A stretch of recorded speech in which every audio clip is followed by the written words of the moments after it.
भगवान श्री कृष्ण कहते हैं जो हुआ अच्छा हुआ, जो हो रहा है अच्छा हो रहा है, और जो होगा वह भी अच्छा ही होगा। तुम भूत का पश्चाताप मत करो, भविष्य की चिंता भी मत करो, अभी तो वर्तमान चल रहा है। दोस्तों, एक बार की बात है, एक राजा और मंत्री कुछ सैनिकों को लेकर जंगल में शिकार पर गए। शिकार के समय तलवार निकालते हुए राजा का अंगूठा कट गया। राजा परेशान हो गए। उसने तुरंत अपने सैनिकों से कहा, सैनिकों जल्दी से जाओ और वैद्य जी को बुलाकर लाओ। देखो मेरा अंगूठा कट गया, कितना खून बह रहा है। इतने में पीछे से मंत्री आए और बोले कि इस चोट पर कपड़ा बांध लीजिए और आराम कीजिए, जो होता है अच्छे के लिए होता है। राजा को मंत्री पर गुस्सा आ गया। वह मंत्री से बोले, मंत्री ये बात तुम कह रहे हो, मैं तो तुम्हें अपना हितैषी समझता था। राजा ने सैनिकों को आदेश दिया कि मंत्री को ले जाकर कारागार में बंद कर दो, पूरी रात कोड़े से पीटना और सुबह फांसी पर चढ़ा देना। महाराजा की आज्ञा पाकर सैनिकों ने मंत्री को बंदी बना लिया और राजमहल के कारागार में ले जाकर बंद कर दिया। राजा कुछ सैनिकों को लेकर शिकार के लिए फिर से जंगल में निकल गए और फिर कुछ समय बाद जंगल में तूफान आया, जिससे राजा अपने सैनिकों से बिछड़ गया। भटकते भटकते राजा भीलों के बस्ती में पहुंच गए, जिसे वहां के लोग उन्हें उठाकर ले गए और उनकी देवी के सामने जाकर बिठा दिया। पुजारी उसकी बलि चढ़ाने वाला ही था कि एक भील बोला, इसका तो अंगूठा कटा हुआ है, ये तो अशुद्ध है, हम इसकी बलि नहीं दे सकते। और उन्होंने इस तरह राजा को छोड़ दिया और राजा की जान बच गई। फिर चूंकि अब राजा को समझ में आया कि जो होता है अच्छे के लिए होता है, उसे याद आया कि आज सुबह मंत्री को फांसी लगने वाली है। वह भागा भागा आया। उसने देखा कि मंत्री फंदे को गले में पहनकर खड़ा है। राजा ने उसे नीचे उतरवाया और उसके पैर पकड़ लिए और फुट फुट कर रोने लगे। राजा ने अपनी सारी घटना मंत्री को सुनाई और माफी मांगने लगा। मंत्री बोला, माफी वाफी मांगने की जरूरत नहीं है महाराज, जो होता है अच्छे के लिए ही होता है। राजा बोला, मंत्री क्या तुम सच में पागल हो? मेरी नासमझी की वजह से रात भर तुमने कोड़े खाए और फिर भी कहते हो जो होता है अच्छे के लिए होता है। फिर मंत्री बोले, महाराज यदि मैं यहाँ कोड़े नहीं खा रहा होता तो आपके साथ होता, और यदि मैं आपके साथ होता तो वो लोग मेरी बलि चढ़ा देते। अब राजा को समझ में आया कि सच में जो होता है अच्छे के लिए होता है और ईश्वर जो भी कुछ करता है अच्छे के लिए ही करता है।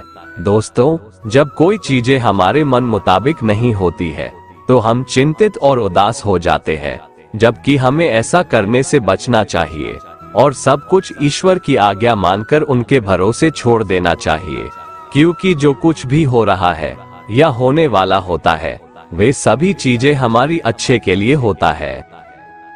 भगवान श्री कृष्ण कहते हैं, व्यक्ति को सदैव बुराई से बचकर रहना चाहिए। अगर कोई बुरा कर्म करता है तो वह कर्म उसको अपने जीवन में भोगना ही पड़ता है। जिस प्रकार सैकड़ों गायों के बीच बछड़ा अपनी माँ को खोज लेता है, ठीक उसी प्रकार कर्म का फल आपको हजारों के भीड़ में भी खोज लेगा। माधव कहते हैं, किसी जीव को कष्ट देकर आप मुझे खुश नहीं देख सकते हो। श्री कृष्ण जगत के स्वामी हैं, वह कण कण में निवास करते हैं। छोटे से छोटे जीव के हृदय में ईश्वर का वास होता है। उस जीव को कष्ट का अनुभव होना ईश्वर को कष्ट का अनुभव कराता है। इसीलिए किसी भी जीव को कष्ट देना ईश्वर को कष्ट देने के समान है। मृत्यु एक अटल सत्य है जिसे कभी बदला नहीं जा सकता है। इस संसार का जब से निर्माण हुआ है तब से जन्म मृत्यु का चक्र चलता आ रहा है। जिस प्रकार मनुष्य अपने पुराने वस्त्रों को त्याग कर नए वस्त्र धारण करता है, ठीक उसी प्रकार आत्मा पुराने व्यर्थ शरीर को त्याग कर नए शरीर को धारण करती है। ये प्रकृति का नियम है। इस सत्य को स्वीकार करके भयमुक्त होकर आज में जीना चाहिए। ज्ञानी व्यक्ति ना तो मरने वाले का शोक करते हैं और ना ही उनका शोक करते हैं जो अभी जिंदा है, क्योंकि वो जानते हैं जो मर गया वो फिर से जन्म लेगा और जो जिंदा है वो एक दिन जरूर मरेगा। केवल ज्ञान ही एक ऐसा अक्षय तत्व है जो कहीं भी, किसी भी अवस्था में और किसी भी काल में मनुष्य का साथ नहीं छोड़ता। धरती पर जिस प्रकार मौसम में बदलाव आता है, ठीक उसी प्रकार जीवन में भी सुख दुख आता जाता रहता है। युद्ध हो या जीवन, सफलता केवल 3 शस्त्रों से प्राप्त होती है: धर्म, धैर्य और साहस। कोई भी मनुष्य जन्म से नहीं बल्कि अपने कर्मों से महान बनता है। कुछ पाना है तो खुद पर भरोसा कीजिए, क्योंकि सहारे कितने भी सच्चे और अच्छे हो, साथ छोड़ ही जाते हैं। मित्र गरीब है या अमीर मायने नहीं रखता, बल्कि वो आपके बुरे समय में आपका साथ कितना देता है यह मायने रखता है। धर्म चाहे जो भी हो, अच्छे इंसान बनो, हिसाब तुम्हारे कर्म का होगा, धर्म का नहीं। खुशी के लिए काम करोगे तो खुशी नहीं मिलेगी, लेकिन खुश होकर काम करोगे तो खुशी जरूर मिलेगी। जब आप दूसरों के लिए अच्छा चाहते हैं तो वही अच्छी चीजें आपके जीवन में वापस आती है। यही प्रकृति का नियम है। आपका मूल्य इससे तय नहीं होता कि आप क्या है, यह इससे तय होता है कि आप खुद को क्या बनाने की क्षमता रखते हैं। हंसता हुआ मन और हंसता हुआ चेहरा, यही सच्ची संपत्ति है। मनुष्य हमेशा अपने भाग्य को कोसता है, ये जानते हुए भी कि भाग्य से भी ऊंचा उसका कर्म है जो उसके स्वयं के हाथों में है। कमियां भले ही हजारों हो तुम में, लेकिन खुद पर विश्वास रखो कि तुम सबसे बेहतर करने का हुनर रखते हो। जितना इंतजार परमात्मा आपसे करवा रहा है, समय आने पर वो इतना देगा कि संभाल भी नहीं पाओगे। भगवान श्री कृष्ण कहते हैं, जिस प्रकार प्रकाश की ज्योति अंधेरे में चमकती है, ठीक उसी प्रकार सत्य भी चमकता है। इसलिए मनुष्य को हमेशा सत्य की राह पर चलना चाहिए। क्रोध मनुष्य को नरक की ओर ले जाने वाला द्वार है। क्रोध करने से व्यक्ति का मन अशांत हो जाता है। वो आवेश में आकर कई बार अपना ही नुकसान कर बैठता है। भगवान श्री कृष्ण कहते हैं, मनुष्य को क्रोध करने से बचना चाहिए। कितना भी गुस्सा आए, स्वयं को शांत रखने का प्रयास करें।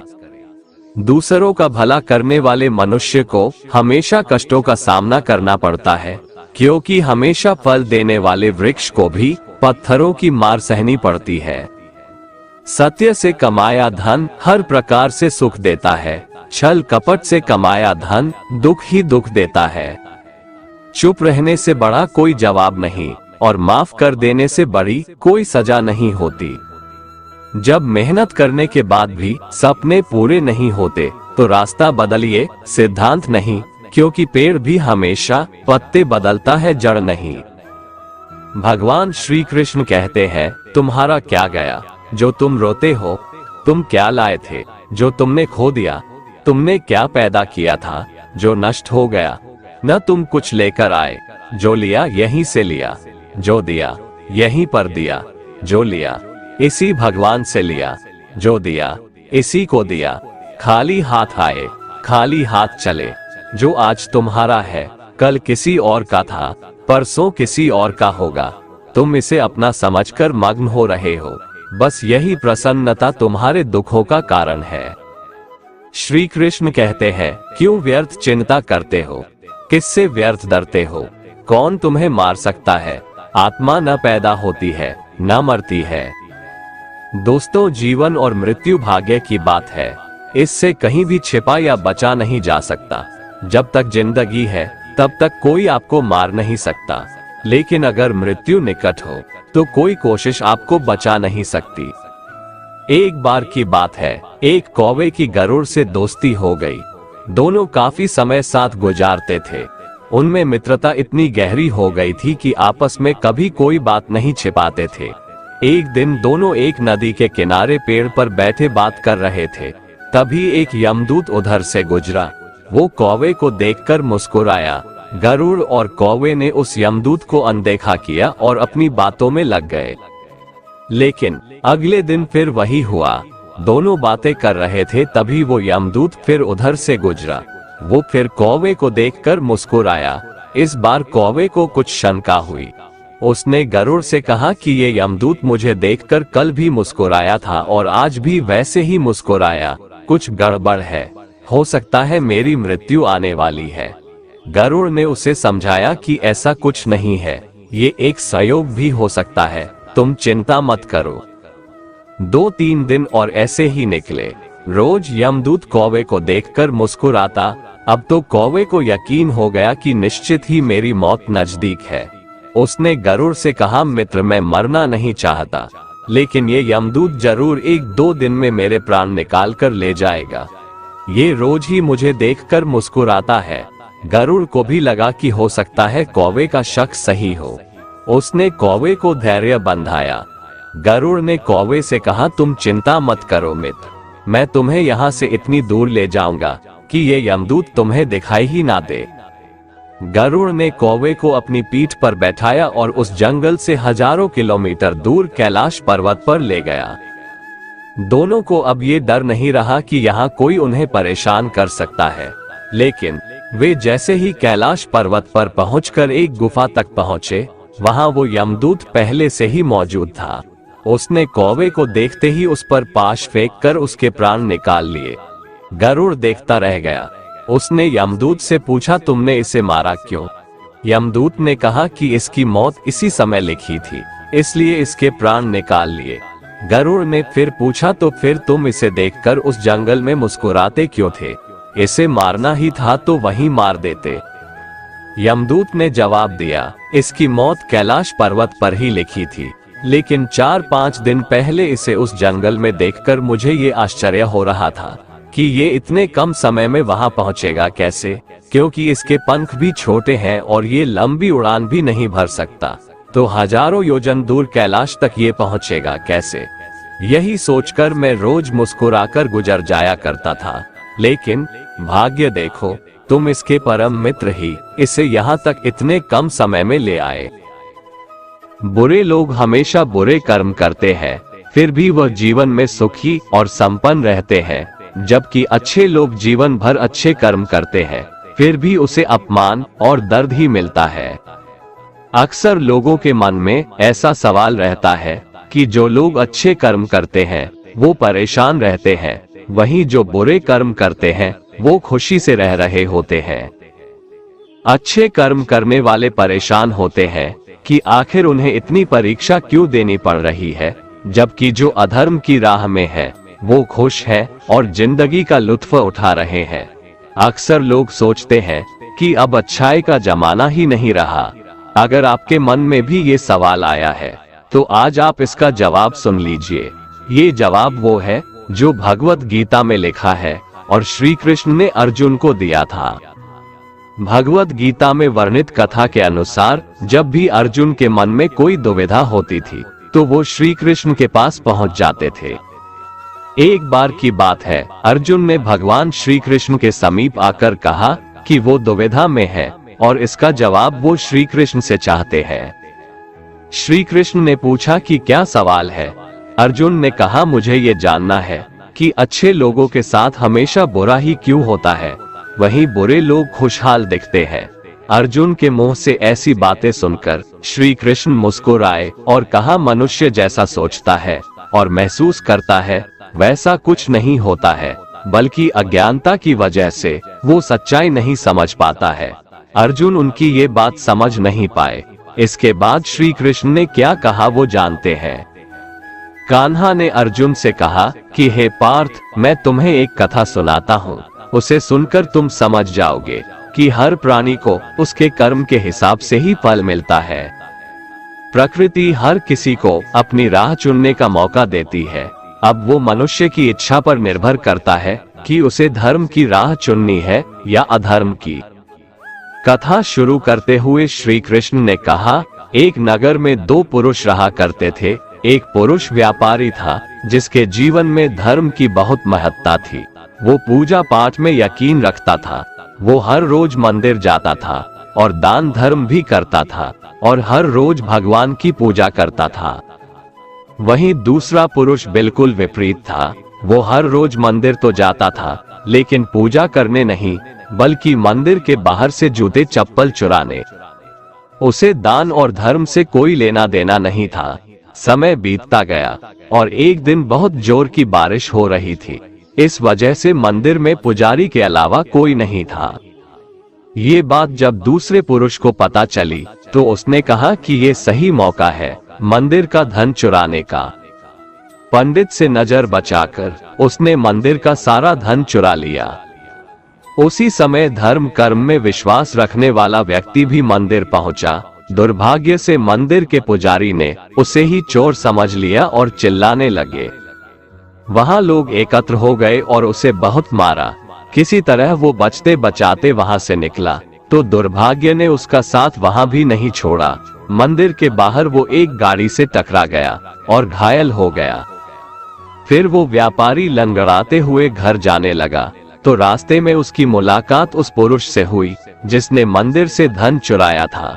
उसने कहा, आज तो मेरी किस्मत चमक गई, एक साथ इतना सारा धन मिल गया। ये सब देखकर उसे बहुत बुरा लगा और उसने अपने घर से भगवान की सारी तस्वीरें निकाल दी। कुछ सालों बाद दोनों की पुरुषों की मृत्यु हो गई। मरने के बाद जब दोनों यमराज की सभा में पहुंचे और भले पुरुष ने दूसरे व्यक्ति को देखा तो उसे बहुत गुस्सा आया। उसने क्रोधित होकर यमराज से पूछ ही लिया, मैं तो हमेशा अच्छे कर्म करता था, दान में विश्वास रखता था, उसके बदले जीवन भर मुझे अपमान और दर्द ही मिला और इस व्यक्ति को नोटों से भरी पोटली, आखिर ऐसा भेदभाव क्यों? इस पर यमराज ने कहा, पुत्र तुम गलत समझ रहे हो। जिस दिन तुम्हारी गाड़ी से टक्कर हुई थी वो दिन तुम्हारे जीवन का आखिरी दिन था, परंतु तुम्हारे अच्छे कर्मों की वजह से तुम्हारी मौत सिर्फ एक छोटी से चोट में बदल गई। तुम इस दुष्ट व्यक्ति के बारे में जानना चाहते हो? दरअसल इसके भाग्य में राजयोग था, मगर इसके कुकर्मों और अधर्म की वजह से वो सिर्फ एक छोटी सी धन की पोटली में बदल गया। कथा सुनाने के बाद श्री कृष्ण अर्जुन से कहते हैं, पार्थ क्या अब तुम्हें तुम्हारे सवाल का जवाब मिल गया? ऐसा सोचना कि भगवान तुम्हारे कर्मों को नजरअंदाज कर रहे हैं, ये बिल्कुल भी सत्य नहीं है। भगवान हमें कब, क्या, किस रूप में दे रहा है मनुष्य को समझ में नहीं आता है, मगर आप अच्छे कर्म करते रहें तो भगवान की कृपा हमेशा बनी रहती है। इसलिए अपने अच्छे कर्मों को बदलना नहीं चाहिए, क्योंकि उसका फल हमें इसी जीवन में मिलता है। इसलिए मनुष्य का फर्ज है कि वो हमेशा अच्छे कर्म करते रहें, क्योंकि श्री कृष्ण ने गीता में भी बताया है कि किसी के द्वारा किया गया कर्म बेकार नहीं जाता है, चाहे वो अच्छा हो या बुरा। हमेशा शक करने वाला व्यक्ति कभी शांति प्राप्त नहीं कर पाता है, इसलिए संदेह करने से बचें। अधिक संदेह करने से मन की शांति भंग हो जाती है और व्यक्ति भ्रमित होकर अपने संबंधों को नष्ट कर डालता है। तन की सुंदरता मन को आकर्षित करती है, जबकि स्वभाव की सुंदरता हृदय को आकर्षित करती है। इसीलिए मनुष्य का स्वभाव हमेशा निर्मल होना चाहिए। कौन क्या कर रहा है, कैसे कर रहा है और क्यों कर रहा है, इन सब से आप जितना दूर रहेंगे उतना ही खुश रहेंगे। जिंदगी में हम कितने सही हैं और कितने गलत हैं, ये सिर्फ दो लोग जानते हैं, एक परमात्मा और दूसरी हमारी अंतरात्मा। भगवान श्री कृष्ण कहते हैं, जिस मनुष्य के अंदर ज्ञान की कमी और ईश्वर में श्रद्धा नहीं होती, वो मनुष्य जीवन में कभी भी आनंद और सफलता को प्राप्त नहीं कर पाता। भगवान कहते हैं, जो मनुष्य सुख और दुख में शांत रहता है, जिसके राग, भय और क्रोध नष्ट हो गए हैं, जो मनुष्य शुभ और अशुभ वस्तु को पाकर न प्रसन्न होता है और न द्वेष करता है, जिन्होंने अपनी इंद्रियों को वश में कर लिया है, वह स्थिर बुद्धि मनुष्य मुनि के समान है। ऐसा मनुष्य स्थिर चित्त और इंद्रियों को वश में करके ज्ञान द्वारा परमात्मा को प्राप्त करके हमेशा संतुष्ट रहता है।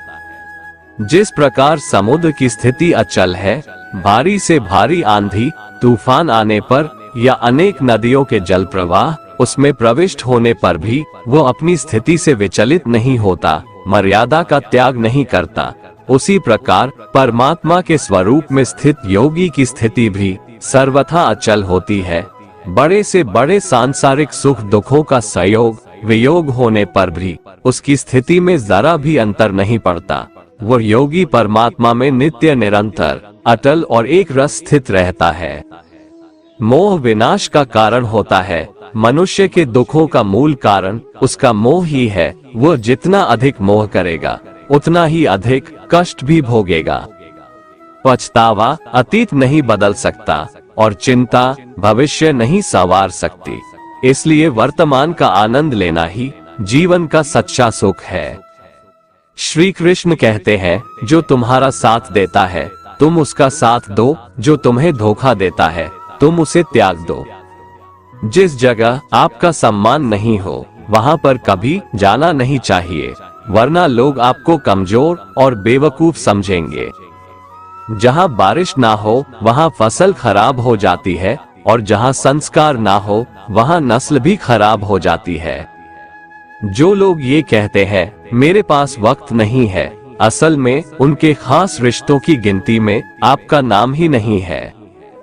बात इतनी मधुर रखो कि कभी वापस भी लेनी पड़े तो आपको कड़वी न लगे। खुद में थोड़ा स्वाभिमान होना जरूरी है, वरना लोग आपको वहां भी दबाने की कोशिश करेंगे जहां आपका अधिकार है। श्रेष्ठ पुरुष जैसा आचरण करता है, अन्य पुरुष भी वैसा ही आचरण करते हैं। वो जो कुछ प्रमाण देता है, समस्त मनुष्य समुदाय उसी के पद चिन्हों पर अपने रास्ते चुनता है। इसलिए सज्जन व्यक्तियों को सदैव अच्छा व्यवहार करना चाहिए।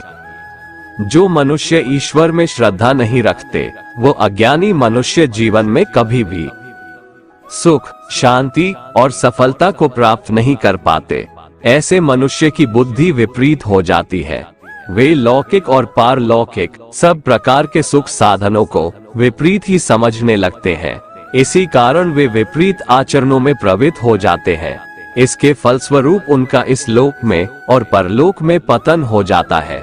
वे अपनी वर्तमान स्थिति से भी भ्रष्ट हो जाते हैं और मरने के बाद उनको अपने कर्मों का फल भोगने के लिए सूकर, कुकर आदि नीच योनियों में जन्म लेना पड़ता है या घोर नरक में पड़कर भयानक यातनाएं भोगनी पड़ती है। भगवान श्री कृष्ण कहते हैं, जो मनुष्य अपने कर्तव्यों का पालन करते हुए विपरीत परिस्थितियों में भी अपने धर्म के मार्ग पर अडिग रहता है और उसके कारण अगर उसकी मृत्यु भी हो जाती है तो वह मृत्यु भी उसके लिए परम कल्याणकारक बन जाता है और उस मनुष्य को स्वर्ग की प्राप्ति होती है। जब तक तुम अपने आप से नहीं हार जाओ तब तक दुनिया की कोई ताकत तुम्हें हरा नहीं सकती है। कमजोर तुम नहीं, तुम्हारा वक्त है और वक्त सबका बदलता है। तुम बस अपना कर्म करते जाओ। जिसने कभी संकट नहीं देखा उसे अपनी ताकत का कभी एहसास नहीं होगा। जो दूसरों की तकलीफों को समझते हैं, जिनमें दया है, जो दिल से अच्छे हैं, उन्हें दोबारा जन्म नहीं लेना पड़ता है। किसी को कुछ देकर घमंड मत कर, क्या पता तू दे रहा है या पिछले जन्म का कर्ज चुका रहा है।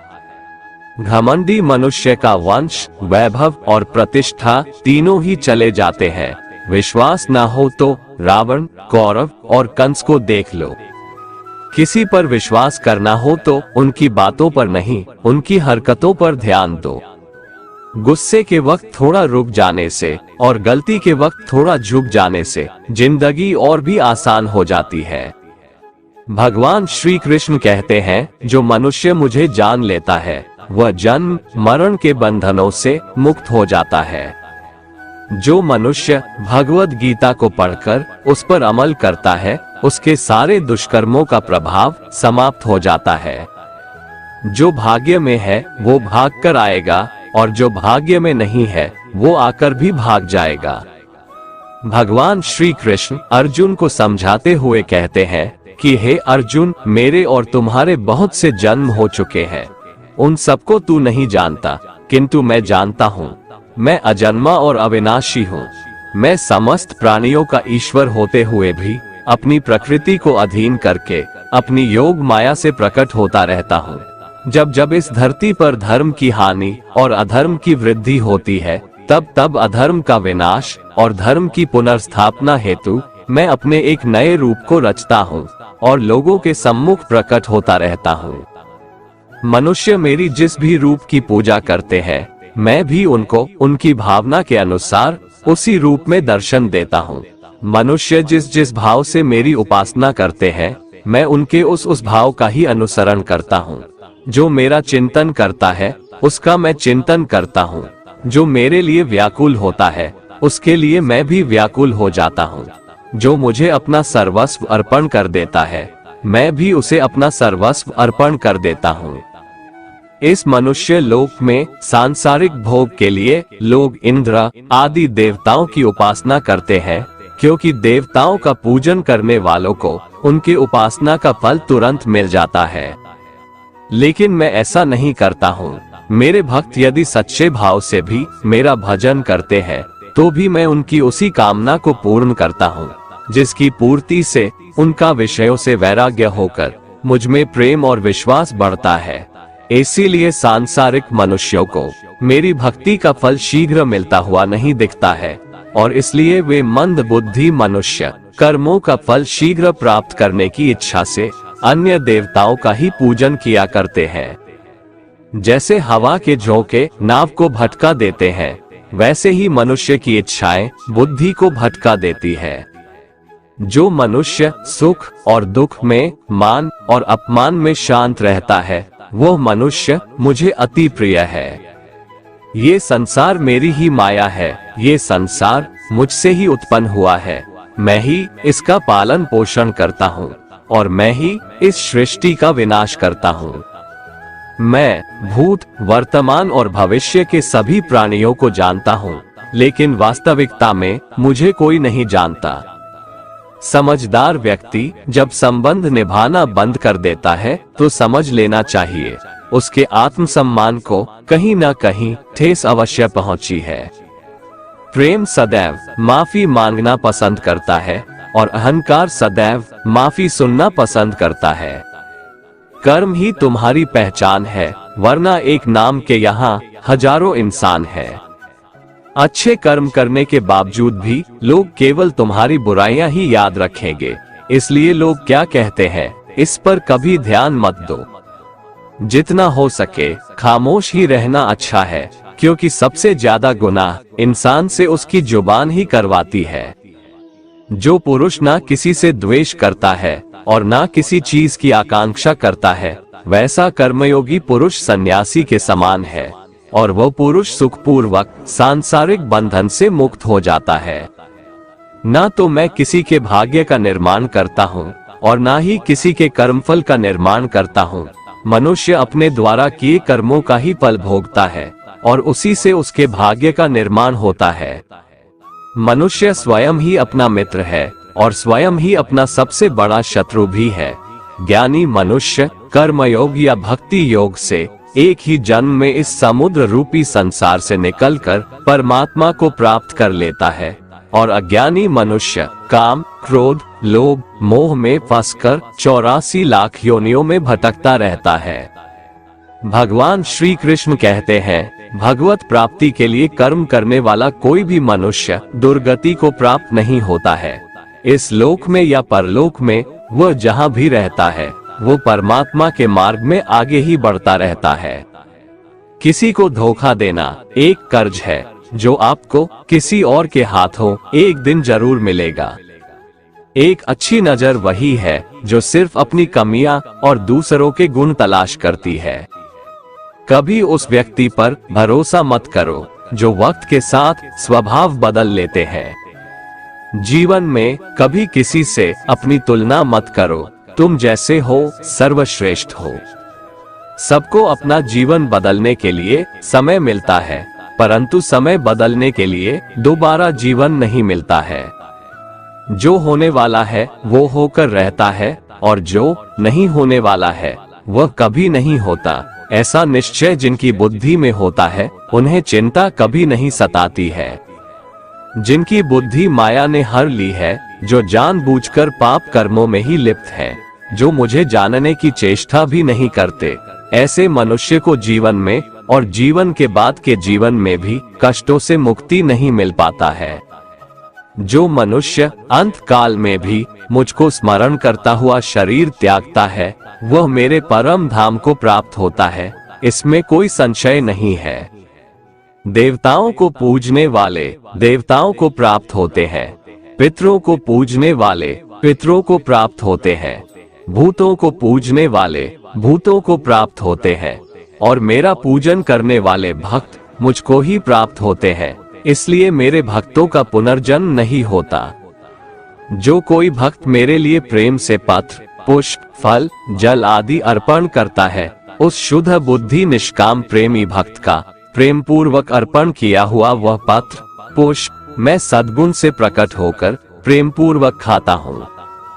तू जो कर्म करता है, जो खाता है, जो हवन करता है, जो दान देता है और जो तप करता है, वो सब मुझे अर्पण कर, मैं तुम्हें मुक्ति प्रदान करूंगा। मेरे लिए ना तो कोई प्रिय है और ना ही अप्रिय, परंतु जो भक्त मुझको प्रेम से भजते हैं वो मुझ में है और मैं उनमें हूँ।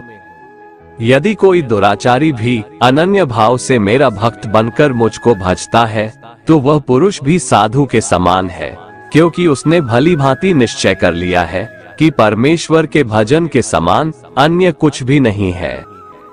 स्त्री, वैश्य, शूद्र, भूत, पिशाच, चांडाल कोई भी हो, वो मेरी शरण में आकर परम गति को प्राप्त होते हैं। अच्छी नियत से किया गया काम कभी व्यर्थ नहीं जाता है और उसका फल आपको जरूर मिलता है। जीवन की सबसे बड़ी गलती वही होती है जिस गलती से हम कुछ सीख नहीं पाते हैं। तुम आज जो भी कर्म कर रहे हो उसका फल तुम्हें कल प्राप्त होगा, और आज जो तुम्हारे पास है वो तुम्हारे द्वारा किए गए कर्मों का फल है। जो मनुष्य श्रद्धा भाव से मेरी भक्ति करता है, मैं उसे वो हर चीज देता हूँ जो उसके पास नहीं है, और जो उसके पास है मैं उसकी रक्षा भी करता हूँ। जीवन कठिन तब लगता है जब हम स्वयं में बदलाव करने के बजाय परिस्थितियों को बदलने का प्रयास करते हैं। रिश्ते चाहे कितने भी बुरे हो, उन्हें कभी मत तोड़ना, क्योंकि पानी चाहे कितना भी गंदा हो, प्यास नहीं तो आग तो बुझा ही देता है। मनुष्य को उस सुख का त्याग कर देना चाहिए जो किसी के दुख का कारण बनता है। जिस समय कोई समस्या जन्म लेती है, उसके साथ उसका समाधान भी जन्म लेता है। हृदय से जो दिया जा सकता है वो हाथ से नहीं दिया जा सकता है, और मौन से जो कहा जा सकता है वो शब्दों से नहीं कहा जा सकता है। चीजों की कीमत मिलने से पहले होती है और इंसानों की कीमत खोने के बाद होती है। शस्त्र केवल शरीर को घायल कर देते हैं, किंतु शब्द आत्मा को भी घायल कर देते हैं। जब विरोधियों का पलड़ा भारी हो तो विजय पाने के लिए कूटनीति का रास्ता अपनाओ। दुनिया में केवल माता और पिता ही ऐसे इंसान हैं जो चाहते हैं कि हमारे बच्चे हमसे भी ज्यादा कामयाब हो। जब इंसान की जरूरत बदल जाती है, तब इंसान के बात करने का तरीका भी बदल जाता है। जो व्यक्ति अपनी गलतियों के लिए स्वयं से लड़ता है, उसे कोई भी नहीं हरा सकता। जिस मनुष्य के हृदय में सच्ची मानवता हो, उसकी सोच हमेशा यही होगी कि मुझे मिला हुआ दुख किसी को नहीं मिले और मुझे मिला हुआ सुख सबको मिले। मीठा झूठ बोलने से अच्छा है कड़वा सच बोला जाए। इससे आपको सच्चे शत्रु जरूर मिलेंगे, लेकिन झूठे मित्र नहीं। यदि कोई साधक किसी कारणवश अपनी साधना में सफल नहीं हो पाता, तो भगवान उसकी अधूरी साधना पूरी करने के लिए फिर से शुद्ध श्रीमंतों के घर में जन्म देते हैं। हे धनंजय, मेरे सिवाय इस जगत का कोई दूसरा कारण नहीं हो सकता।